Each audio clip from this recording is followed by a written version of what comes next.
Hey everyone, welcome to the Dirt Trail Running Podcast. This is the Coffee with Coaches edition.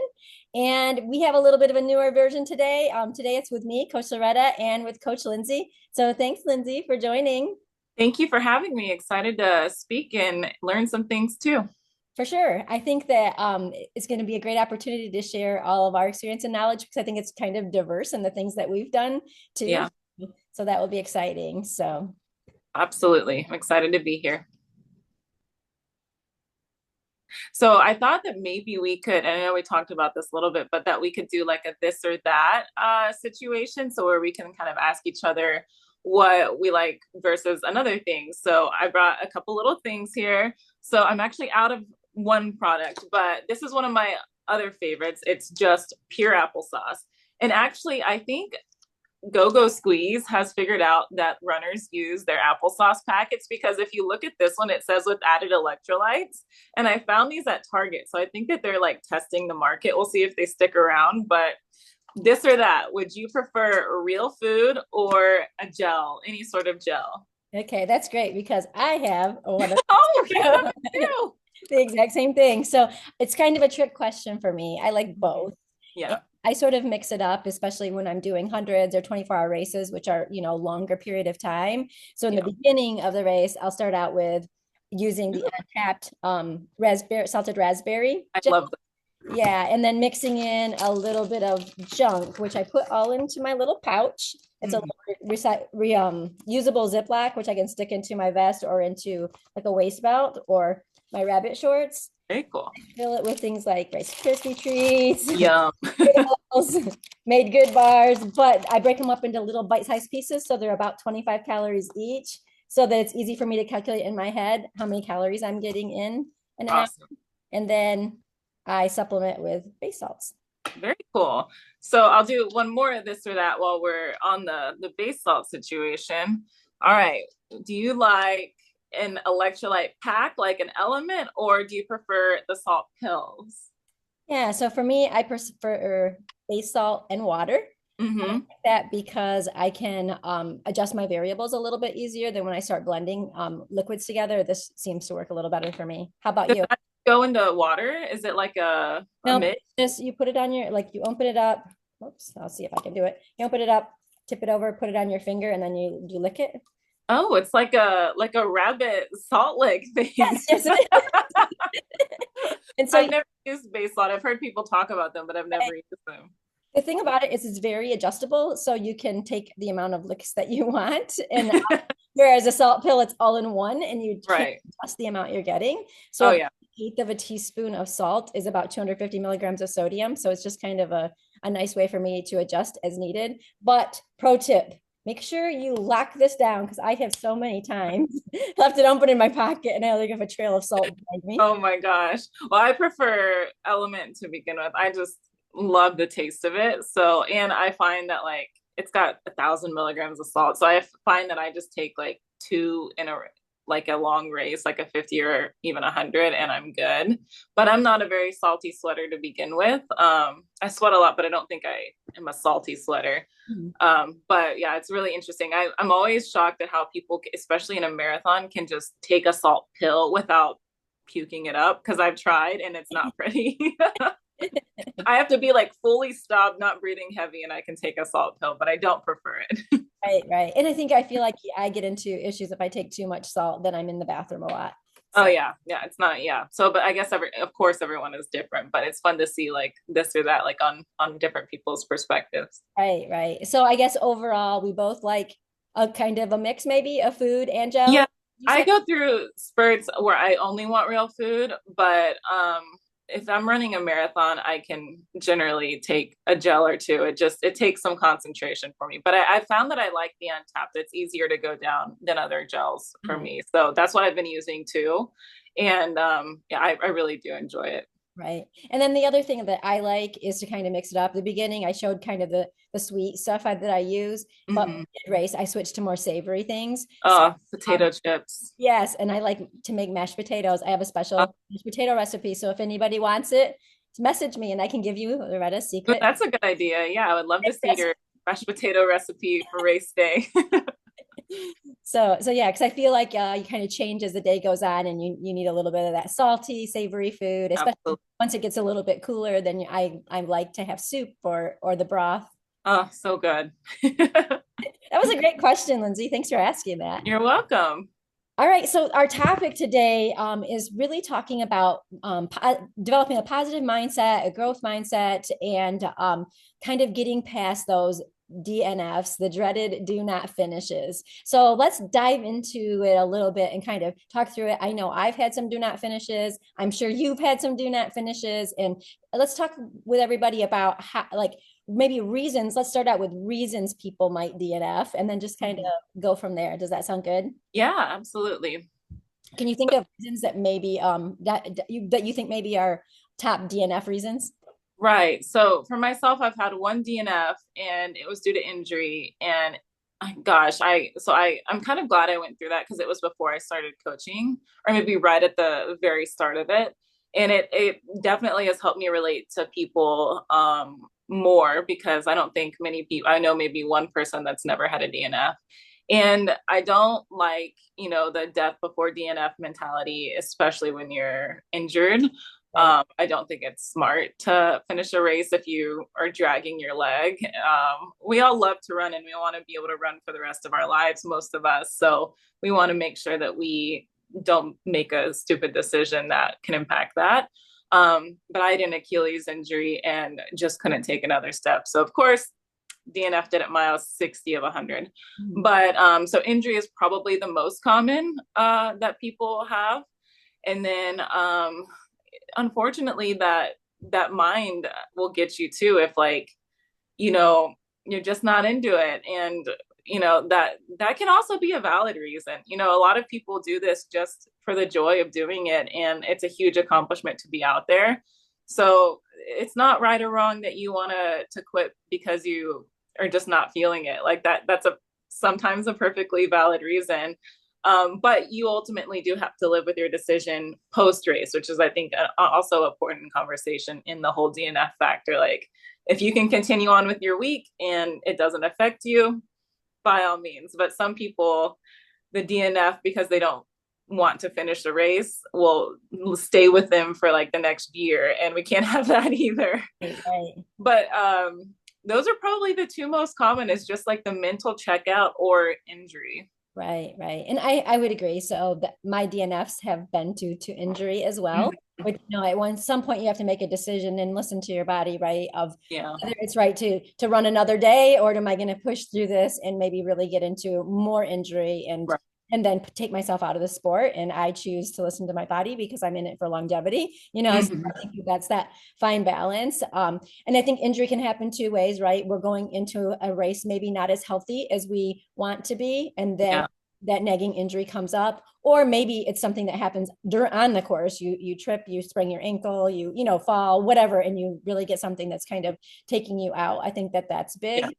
And then I also mentally, I think that's a huge piece. I think everybody battles probably with that throughout a race, but I find that I can keep my mental piece at bay a bit. Mm-hmm.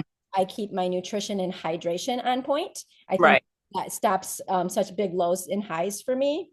But I think that would be a third top number, I would say, for DNFs, would be nutrition and hydration, Right. and not balancing it, either taking not enough food or taking in too much sodium or not enough sodium, and that can just be a recipe for disaster.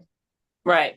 Yeah. And speaking on that a little bit more, I know he wouldn't mind sharing, but I won't say his name. But one of my athletes was running 100 and was really struggling throughout the day, and just was messaging me, like, oh, I don't know, like, I'm kind of, should I stop? And I said, just wait till nighttime. It's a completely different race Love at that. nighttime. It cools down. You feel like you're running a brand new race because the course feels different at night. And he ended up knocking it out of the park. And he's like, what he said after me to me was like, oh, I'm so thankful you told me to just hang on till nighttime. So Yeah. sometimes, like, little tricks like that can help you shift your mindset. But huge part on the nutrition, because obviously if you mess it up from the beginning, you're going to be in the porta potties and just miserable as well. So that's a big deal too. For sure. And I love that you say that, like, just wait till night, because you're right. That, I mean, that's so huge. Things change, it cools off, things are just so much different. But I think that's another reason sometimes people DNF is because they're not heat adapted, and Mhm. they go to maybe a hotter race than they're used to in a hotter climate, and then it really takes a toll on them. Because when you're thinking about going to those different races and getting heat acclimated, not only do you need to do that, you need to be prepared for what your fueling is going to how your fueling and hydration is going to change when the temperature is so hot, right? And then throughout the day, even of the race, there are some races that start out and it's freezing cold, and then Yeah. it's really hot. Especially It's here in California. Yeah, we can get like in the desert climates or California, Arizona, you're talking about like sometimes like a 50-degree temperature change, which is wild, but it happens and it can really throw your whole race off if you're not prepped for it. So sometimes just hanging on until that shift comes will yeah. also allow your mindset to shift. Right. I completely agree, because and also thinking about that ahead of time, which we'll probably talk a little later in the podcast, but being Yeah, prepared for that as you're going in, some of those things that are going to happen throughout a long day of a big race. right. Completely. Yeah. Can you think of any other things that you've had athletes be taken out because of, or other things that you've heard people share? Yeah, and I think a lot of this, and I've been having this conversation too as I enter lotteries, don't get into lotteries. So many of these big races right now, and it's a conversation that's just going to keep growing, is that you have to enter a lottery like so far in advance. And some of these lotteries you have to you have to keep entering or you'll lose your spot or whatever it is. And so a lot of people, if even, I mean, life gets in the way. Like sometimes it takes 10 years to get pulled from a lottery, and Right. you can't really keep in 100 shape for 10 years for a lot of people with families and jobs. It's not really possible. So from my experience, a lot of times someone will get pulled from a lottery on a year that it's just not possible for them to put it in the training. So of course a DNF is going to come from just lack of preparation, and whether it's on them or not.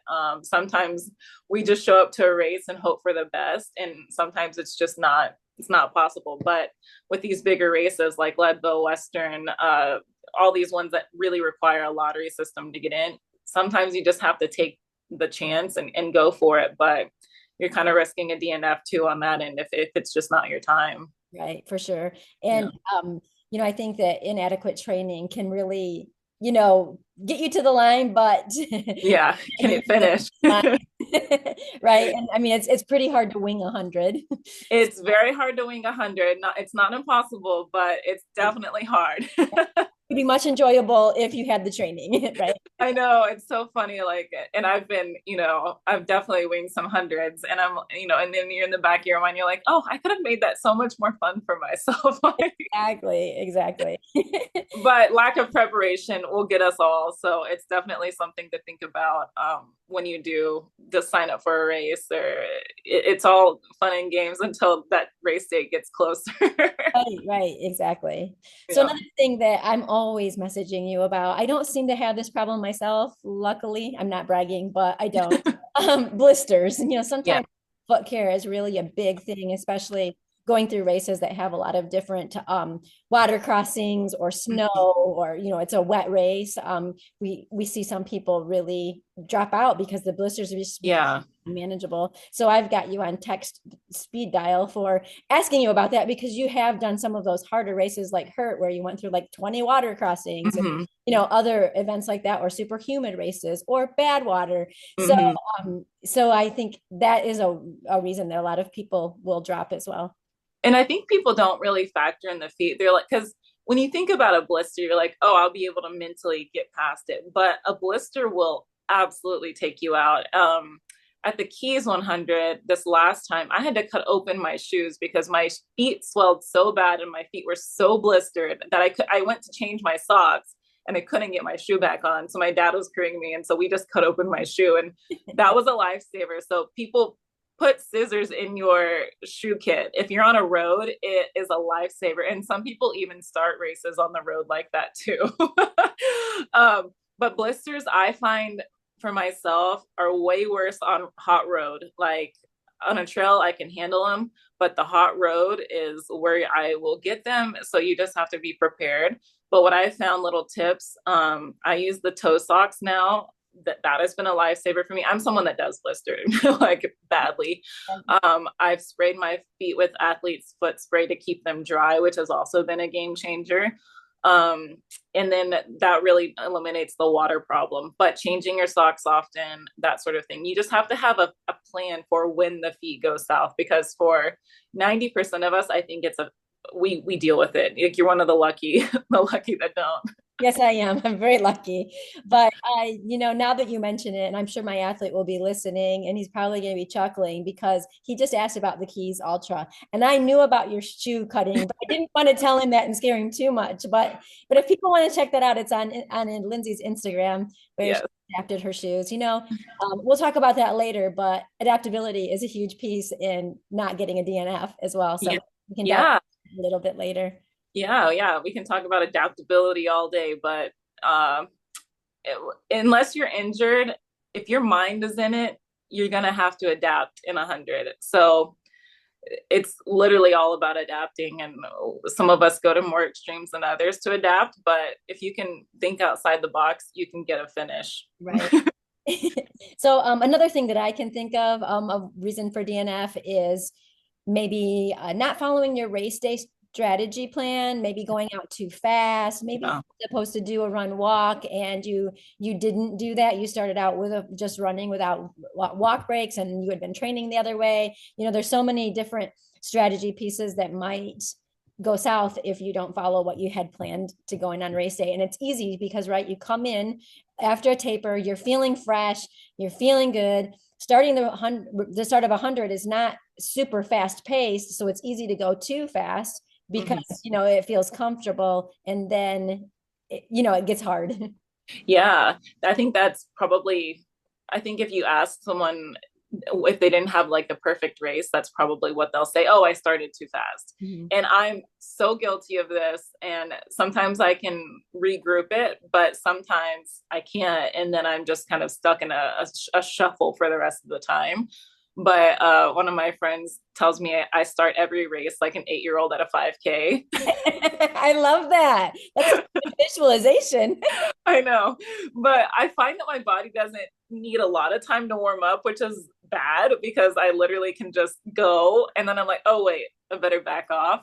But now I at least know if I start fast, I know within a couple minutes that I can back off. Mhm. But yeah, that's huge. You got to be able, if you do start fast, you've got to be able to recognize it and reel it back in too. Right. You can't, it's not sustainable. There's like one race in my life where I've been able to gun it and it actually hold up. Oh, that's great.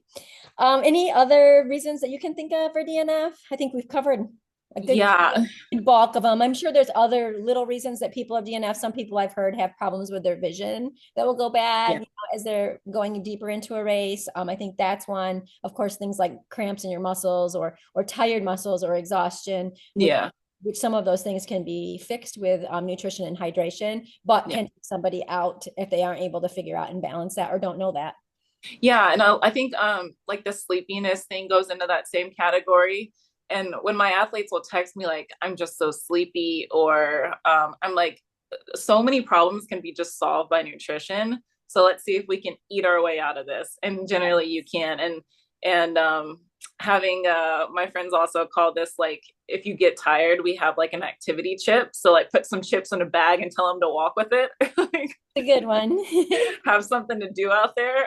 But yeah, you sort of adapt and find little ways to stay awake. But I think sleepiness is probably one in there too.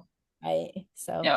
okay. So let's just kind of delve into, all right, I've had a DNF. I'm really struggling. What should I do? How do I move forward from this DNF? Kind of thinking about that growth mindset in recovering from DNF.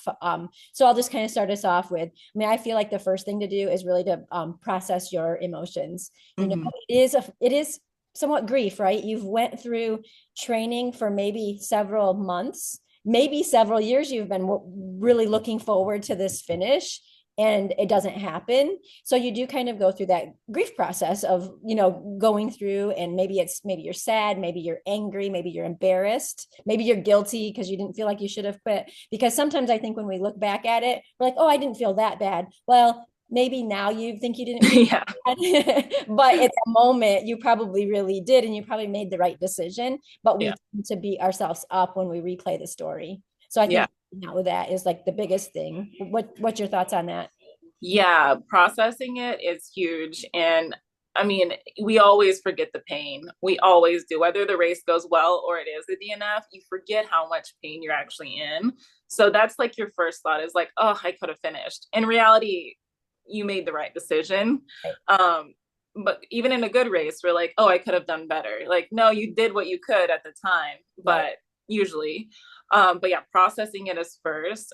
For me, the one time that it happened, I like immediately wanted to remedy it, which is also not good because I got there because I was injured. So my mind, I'm like, what can I sign up for next? Yes. Yeah. Hold off on a sign up until you've processed. That way you can avoid another DNF. Yes, exactly. Love that advice, because I think that's what we do. We want to fix it right away. And, Yeah. it's not, maybe not the time to fix it. So, allow yourself time to process it, to kind of go through those grief stages. I like to have my athletes do a reflection of the race. So I give them a form of some things to like think about, like what went well at the race, what could have been better at the race, what would you do different next time, what would you keep the same, because I think that when we do that, we can learn. I mean, I feel like DNFs are super valuable because you can Mm-hmm. learn and you can get tools for your toolbox to carry forward to the next race. So Right. I feel like when there's a DNF, there's always something positive that you can glean from it. It wasn't all bad, right? Right. There's something that culminated that made it so you had to stop, but there's a lot of other things that went well together, I think, as you went. Right. And yeah, we have that mindset in life, which is kind of funny.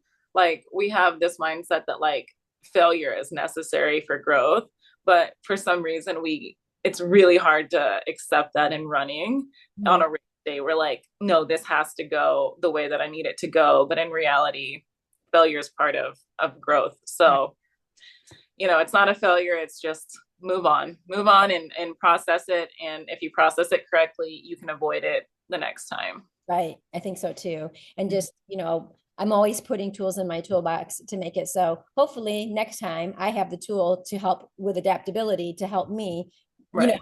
finish that next race.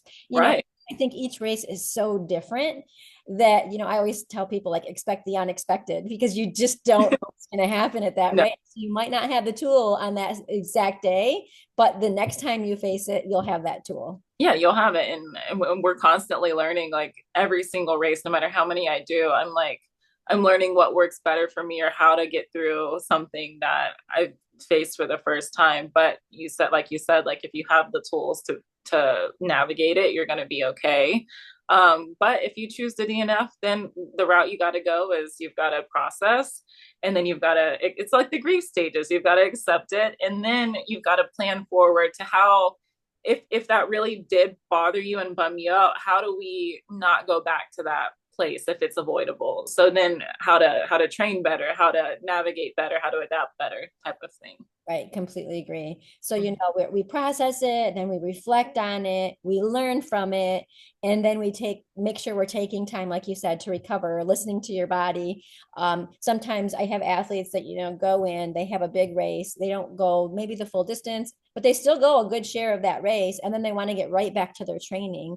And it's Mm-hmm. really, you still put a lot of stress on your body, Right. mental stress and physical stress, going to that race plus building up to that race. So you still need to give yourself some grace and still take some time to recover and reset mentally and physically from that race, right? Not just jumping right back in and going as if that never happened. Absolutely. Yeah, I think it's incredibly important. And, a lot of these races, like, because it's at a slower pace generally for a lot of people than what training is, they think, oh, I'm good to go, especially after a DNF and you want to prove something to yourself. But it's such a toll on your body. Really process it and allow your mind to process it too. Like, this is something important to you, and you don't have to minimize how painful it is. Like, really feel it like anything else in life. You wouldn't just cover it up and keep going. You would, how did that make me feel? Journal about it really helps, and really put it into words and see, okay, and then you can reflect on it if it happens again, Yeah. or you can use it as a tool to remember how painful it was if it was just a choice you made. It is true. And I think also like thinking about sometimes we feel like we let people down, right? That Mhm. maybe it's because we told all of our friends and our family, or maybe we posted on social media that we were going to do this great big event and then you DNF and then maybe you're feeling embarrassment or frustration or, whatever that feeling is. I think we have to remember that the people that are supporting us Yeah. are not worried about your DNF, right? No. it's Yeah. really inside of you that it's eating you up. It's not Yeah. around you. So the people around you are there to support you. They're Right. not knock you down after a DNF, I think. Right. And that triggered something in my mind too. Another reason why people do DNF, it's if, let's say they're going for a time goal and they fall short of it and they know they're already short of it.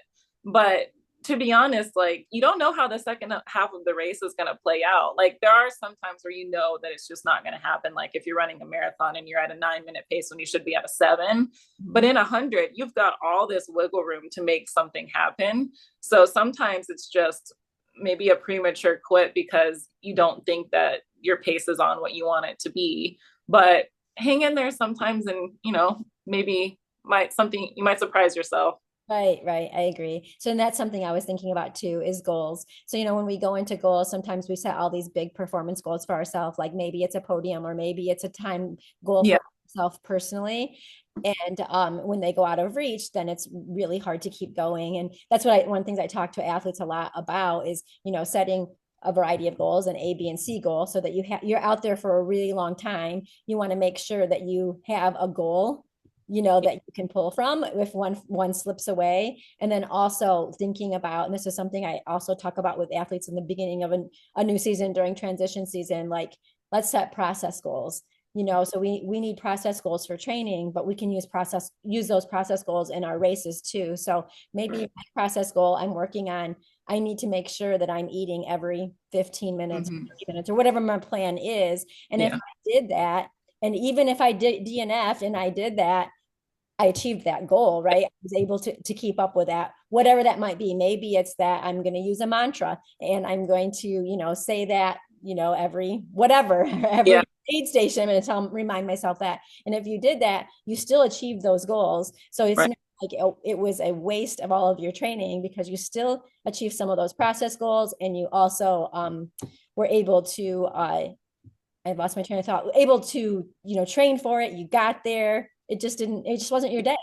Exactly. And I think that that's so important. You've got to find the little wins in all of your workouts. Like today, my win was I didn't sleep well, but I woke up and I ran 3 miles. Maybe it wasn't, you know, a 2 hour run, but that 3 miles counts and I'm proud of that. So you've got to like, and this counts for like race day every single day. Like I do want to find the wins and everything. Like if a 50 you're signed up for a 50 miler and you make it to 35, great, you made it past a 50K. Like that's wonderful. Or like these little mileage goals, or like you said, the nutrition goals. Like a lot of times, like I have athletes that love to race like myself. So like they'll have like their A race, let's say in June, and they sign up for a race in April. And, if all we get out of it is nutrition practice or pacing practice or how to not waste time at an aid station practice, I'm good. As long as they're good with it, I'm good. And those little wins are definitely celebrated. Absolutely. I completely Mm-hmm. agree. Mm-hmm. So let's move forward and talk about like, okay, we've had this DNF, we've processed this DNF, we're ready to move forward. What are our dues? Like what are we going to do next? So I think one thing to really think about maybe is to revisit your why. Mm-hmm. Make sure you know why you're out there and make sure it's strong enough to get you to that finish line. Yeah, I think that that's huge. Like, really reflect on why you're doing this. And then if you do have your why, once you have your why, because I don't think you can move forward until you have a why, because then you're just kind of chasing your tail almost. Like then you're not really sure why you're out there. Then maybe if it's a race you're after, then you say, okay, I'm going to sign up for this. Sometimes signing up for things does make it more real. You can have the intention, but sometimes I like to just sign up for it just so I can focus on it. Like I know that this is in my calendar now. But it can be as simple as let's make a plan running wise to move forward and to get healthy. So Mhm. if you DNF from an injury, let's say, okay, now get with your coach or solo and really make a solid plan that is appropriate for why you DNF'd. So Right. start slow, rebuild. And if it is another race you're shooting for, make sure it's not next month. Make sure you're giving yourself enough time, have the proper training in place. And then I really don't think we focus enough on the mental aspect of it. So really don't just find your why and get to grinding. Really have a mental check-in with yourself or with your coach daily, weekly, and find out how you're doing with your why, if your why is still your why, and then have that as your focus going forward, because training's hard and we want it to be enjoyable, but sometimes you do lose sight of why am I out here? Like, Exactly. but truly, I think of my why just comes to me like every single day when I run. I'll say like out of nowhere after, I'm like, I just love running. Like I just love it. Like I have no other why other than I truly enjoy running. Like I can't get through my day without thinking about running. So that's my why. But your why can be I want to be proud of myself after a weight loss goal, or I want to prove to this to my kids or myself, or I want to be healthy. Just find something that will keep you motivated through your time. And I hope that joy is included in there somewhere too. Right, right. I love that. And I'm going to go back on a few things that you said. So I think that training piece is smart. Like once we reflect, maybe we missed some things in training that we maybe need a little bit more of. Maybe you did some of it, but maybe you need a little bit more. And there could be a lot of reasons why. It could be because you weren't as healthy as you needed to be to complete the training cycle that you wanted leading up to that race. So building in things into your training plan might include maybe you needed a little more speed work to like really tap out, and really move so you can move to the next level, right? Or maybe you need to add in some strength training. Maybe you were really struggling on the climbs or the descents, and maybe strength training is something that you need to add in. Or maybe it's mobility, so that's something that you can reflect yourself. You can talk to your coach about that, but that's, a piece that I think that we need to think about. And then the mental piece I think is huge, right? I mean, that's one thing that really can mess us up in a race and even on just everyday training. But Yeah. I mentioned earlier, mantras are a good way to kind of Mhm. get you through. Mine is smile, relax, and run. I know if I do that and I remember that, I have such a better race. My Mhm. posture is so much better. My Yeah. shoulders are relaxed. I'm breathing easy, and not so tensed up. And the smile goes a long way, I think. Yeah. It just kind of changes everything about our body, just relaxes it with a smile, Yeah. even if it's faked a little. Yeah. My mantra is I get to be out here. And I say that to myself so many times when I'm like, for me, it's like on a hard climb. I'm like, oh, I get to be out here. I'm so lucky. Even though you might not feel lucky at the moment. Yeah. I get to be out here. This is Love so it. cool. I love it. I think that's, another piece about when we're talking about positive mindset or growth mindset is the same thing with our training days. We get to be out there. We get to be Yes. outside and running or wherever you are. And it's exciting that you get to do it. It's not that you have to do it. No one's making you do it. You get Yeah. I to. get to be out here. I get the privilege of being and moving, which is something that not everybody has. So it's an important thing to remember. I agree. I think another thing that can kind of help us to kind of incorporate into our training runs is doing some body scans, right? So that when you're in a race, maybe repeating that mantra and doing body scans while you're training so that you Mhm. can translate that into race day as well. So like starting from the head to the toe, like how you're feeling, and then kind of move on with that so that you've checked in, you've told yourself, this is how I'm feeling. I'm okay. Yeah, absolutely. I do the same thing when I'm running like a fast race. Let's say I'm running like a marathon, and that's when I tend to check into myself most because that's when I'm most uncomfortable. And so it's all you can do is think of how bad you're feeling. So, and I've told some of my athletes this, but like I have this thing where if I'm running hard and I'm really uncomfortable, I check in with myself and I say, if you had to, could you hold this pace all day? And the answer is always yes. So then I'm like, okay, then stop thinking about it. And but that's like my mental check in. Like, is this really as bad as I'm catastrophizing it to be? Exactly. Exactly. So the checking in with yourself is huge. Like, but be honest with yourself. Sometimes the pain that you're feeling is sometimes more, we're giving it more space than it needs to have, or sometimes we're not giving it enough. If you're actually injured and it's not a cardio pain, it's just like a, oh, my leg hurts. And then sometimes we're telling it to be quiet when we really should check in with it and be like, oh, Yeah, exactly. yeah. So, and another piece, if something that will happen while during the reflection process, I think is, did I do any visualization? Did I look at things for the race? Did I work through those? I think we tend to, when we start doing visualization, is just focusing on the positive, like how positive and how good you're going to feel, and it's going to be a bright sunny day. Yeah. It's also nice to spend some time thinking about, it's raining while I'm running through this, or it's Yeah. hot, or whatever that is. I'm feeling really great, well, now I'm not feeling so great, and kind of visualizing your way through that. I like to look at, like, videos on YouTube and or pictures that are posted, to kind of think about, okay, this is this part of the race, how am I going to feel, and help and work my way through it. That's something I like to do, like before bed, maybe just Yeah. lay down and start thinking about the race. I think that's incredibly important to do, especially those really hard miles for most people, from like the 100K point to like 85 are generally the worst in a 100 for all of us. So visualizing how that's going to feel for you and how to work through it is super important.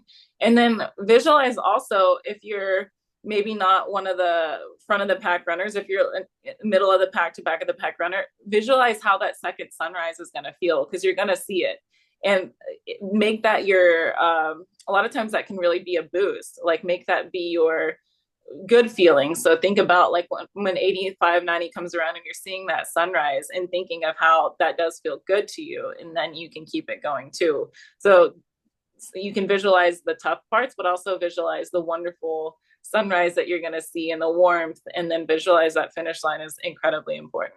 Right. I love that. I think that's a great thing for everybody to carry, because I think sometimes we get so stuck on, this is the time we're going to do, that we Mm-hmm. think we're going to be done at a certain time, and we still Yeah. have several hours to go.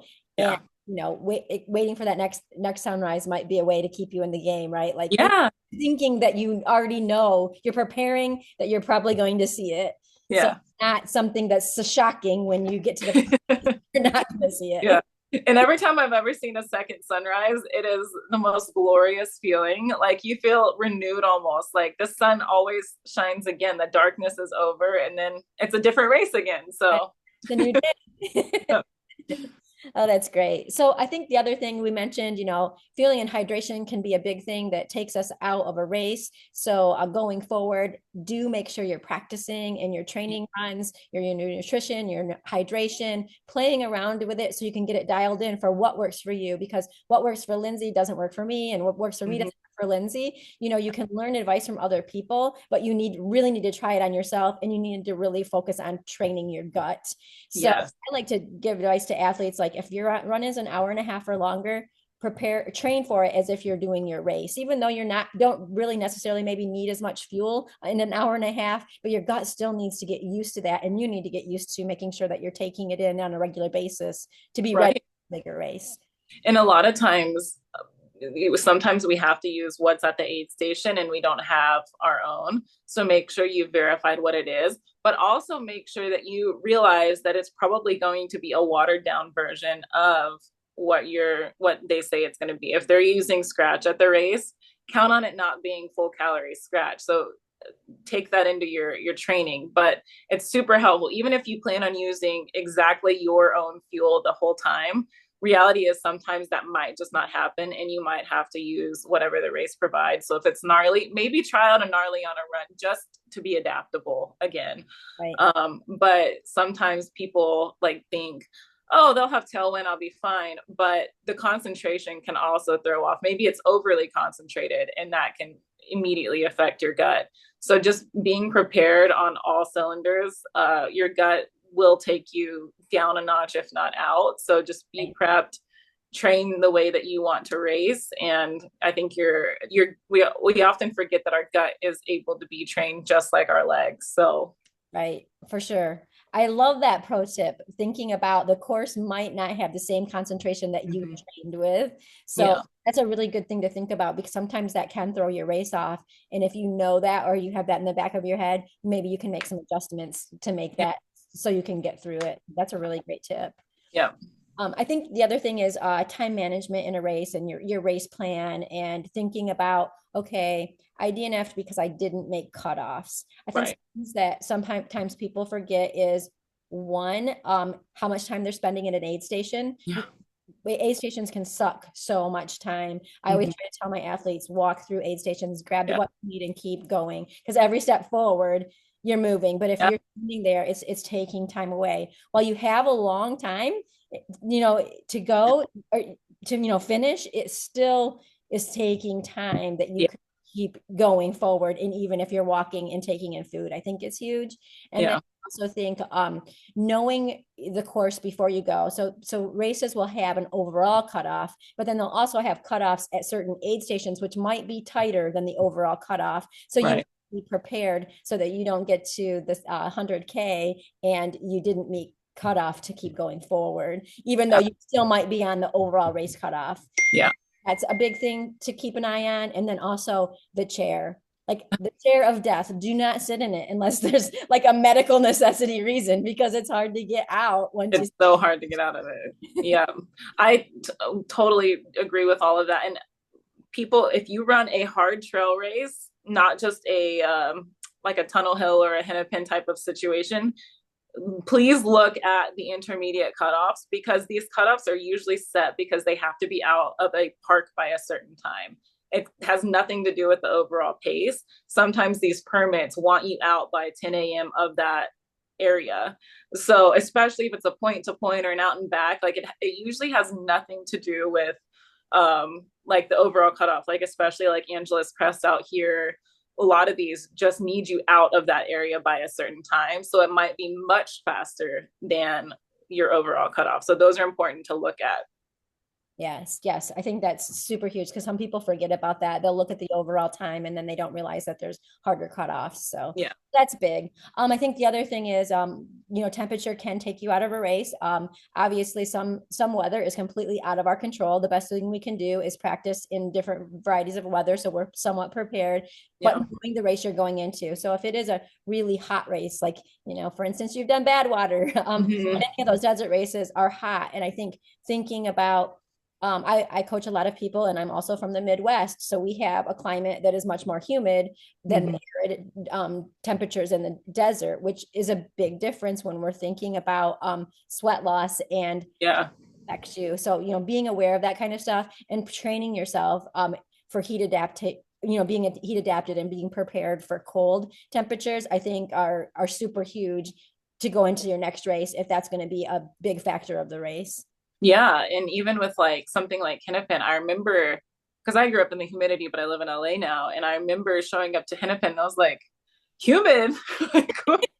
And I love the humidity, so that wasn't a problem. But I remember clocking how I was shocked how humid it was. So anyone that I coach that runs Hennepin, I'm like, be prepped for some humidity. You're running along a canal, it might happen.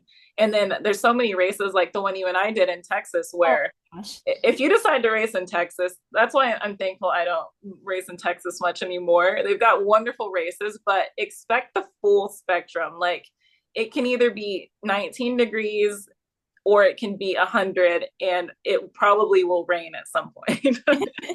So you just know the race you're signing up for. I know Rocky Raccoon is notorious for just rain.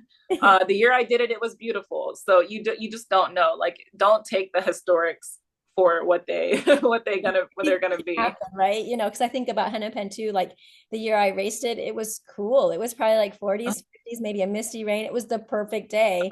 And then a few years ago, it was like 80 and super humid, so it Yeah. can go either way. And um, Lindsay and I did Brazos Bend together, and Mm-hmm. we woke up like the day before it was 50 degrees. It was Yeah. beautiful out. And then we woke up to a morning that it looked like pea soup. It was so like you could see the humidity.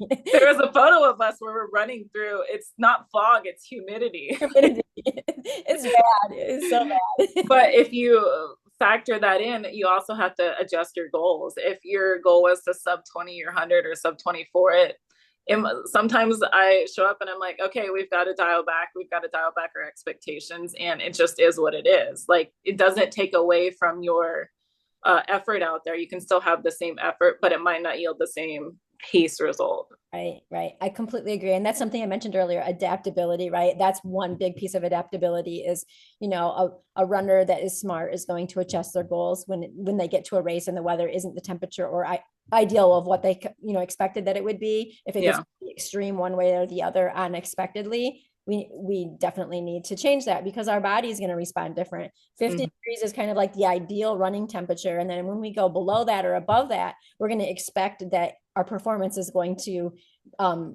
either, not be as good because, our Yeah. body is trying to adjust for us. So Right. I think that's big. I'm trying to think, anything else that we want to say for dues? For dues, no, I think that those are probably the biggest tips on. I think if you can keep your mindset in the adaptability mindset, that's probably the biggest way to avoid a DNF. And then the best way to get through the DNF is just going to be processing and Right. then have a plan. A lot of us runners like a plan. So have a plan forward, have a plan how to navigate the next time you're in a DNF situation and Right. how to either accept it or get through it. Yeah. So I think let's talk a little bit about growth mindset. So I think that's a really great way for us to get through it. Recently, what made me really kind of think about this was your inspiration of your reel the other day when you talked about, reframing. So Yeah. um, if anybody wants to see Lindsay's reel, it is on her Facebook page, or I mean, and her Instagram page. Is it on your Facebook or just Instagram? I think maybe just Instagram. Instagram. So that would be a great inspiration for you. But, when we're thinking about a growth mindset, we want to embrace challenges and we Mm-hmm. want to be able to move forward from setbacks and not let those things stop us. You can find inspiration in other people's success or reels like what Lindsay posted out there, to keep us in that growth mindset. We want to be resilient and adaptable. Mm-hmm. Adaptability we talk about on this podcast all the time, being such a key to being successful in racing. Mm-hmm. Yeah, definitely. And I think like one of the things I mentioned in that reel was like just things I hear from some of my athletes or even myself, self-talk is like, your week isn't going as planned. You've had to shift some runs. You didn't maybe make the run that you wanted to happen, or maybe you had an injury that set you back another 2 weeks, 3 weeks, whatever it is. And a lot of people feel like they've just lost too much. Oh, my cardio isn't there. Like it's going to be too hard to start again.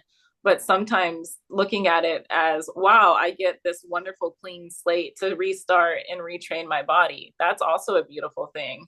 Or like in the reel as well, I mentioned like, oh, it's too hot to run today. What if you shifted your mindset of this is a wonderful opportunity for me to train in a race where I show up and it's not my ideal weather conditions. Of course, being smart about it, don't run in 130 degrees if you've been running in 50. Right. But sometimes being uncomfortable is where the most growth happens. So you can slow down your pace and just get out there. So a lot of us coaches do like the timed run versus the mileage run in those situations. Like just get out there for an hour instead of having a different goal. But there's no harm in restarting. There's no harm in slowing down. Just reframe your mindset is a huge way to get through some training. Right. I completely agree. I mean, and then when we think about the DNF, instead of thinking about the DNF was a mistake, Mm-hmm. it's a learning opportunity. It's Yeah. an opportunity that we can carry forward. We can put tools in our toolbox so we can improve and we can do better the next time. Right, absolutely. And having that adaptability is just a way through life, but also a way through training. And, I think that's probably the biggest takeaway, shifting your mindset and then adapting to whatever you're going to be faced with that day. I completely agree. And I think there's a really good book that I really enjoyed reading was Dina Castor's Let Your Mind Run. Mm-hmm. It talks a lot about positive mindset. So if you're Yeah. struggling with, have you read that?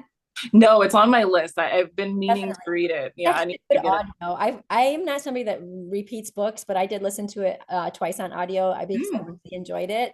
But it has some really good tips in there too. So if you're looking for something that you're struggling with, this might be an opportunity for you to get some positive mindset, too. wonderful. So I love that. And I think I came across a quote that I think that was good. It's by Ben Franklin. By failing to prepare, you're preparing to fail. So I think today, in today's podcast, we've given you some great things for you to be able to prepare to move forward from your DNF and move forward into your next race so you can be successful.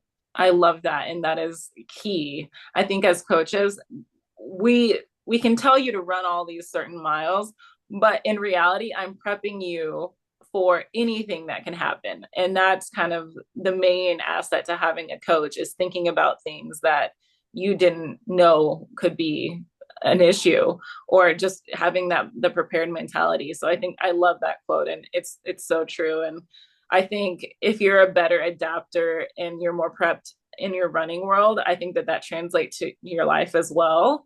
And I think that that's huge. One other thing I did want to touch on that kind of ties into everything, and also that quote, is time. People have such limited time, but if you fail to prepare when you're going to run that day, if I just say, oh, I'll fit it in at some point that day, 9 times out of 10, I'm probably going to run out of time.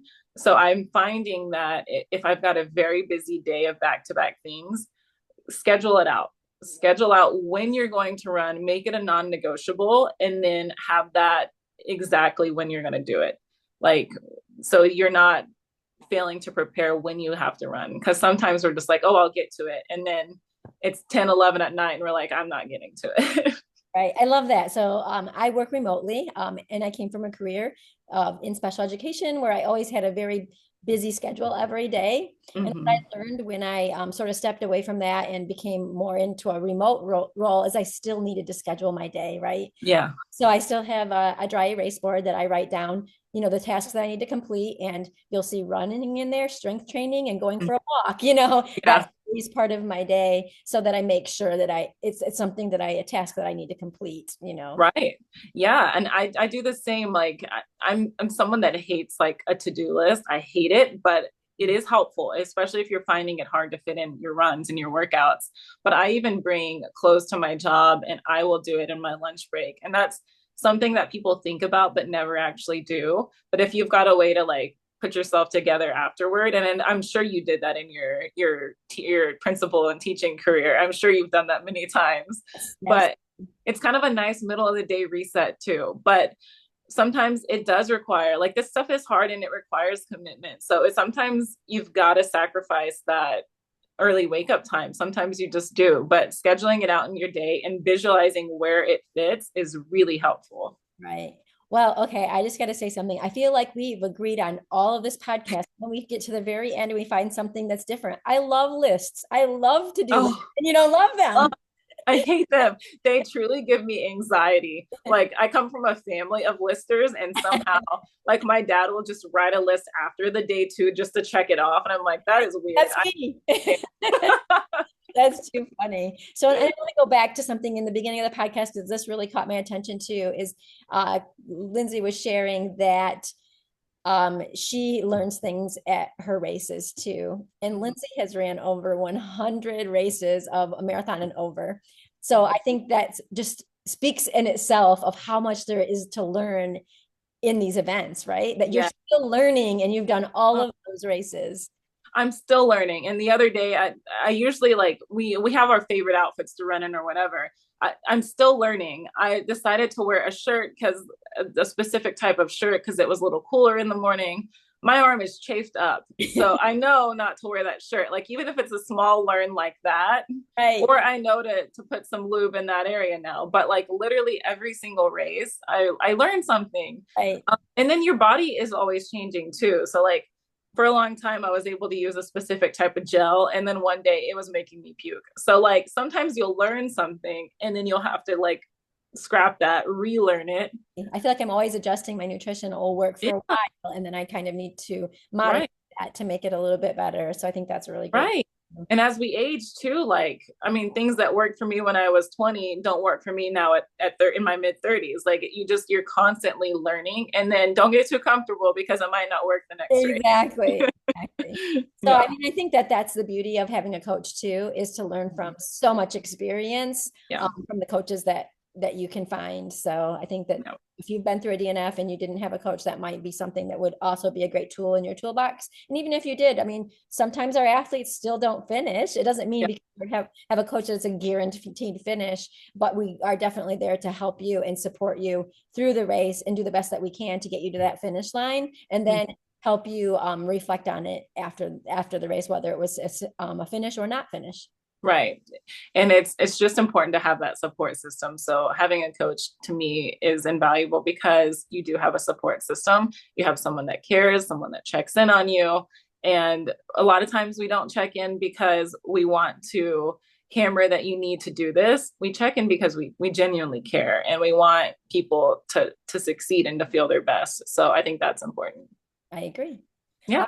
Well, I think we nailed it today. What do you think? And do I we think so too. And I hope people enjoyed this one and really take it to heart and don't beat themselves up on things and learn how to adapt instead. For sure.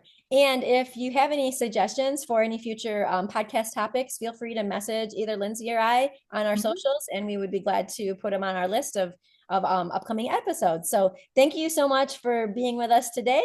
It's been fun sharing with Coach Lindsay, and I'd also be curious if you want to share what's your this or that, gel or food. Yes, let us know. All right, bye. Bye.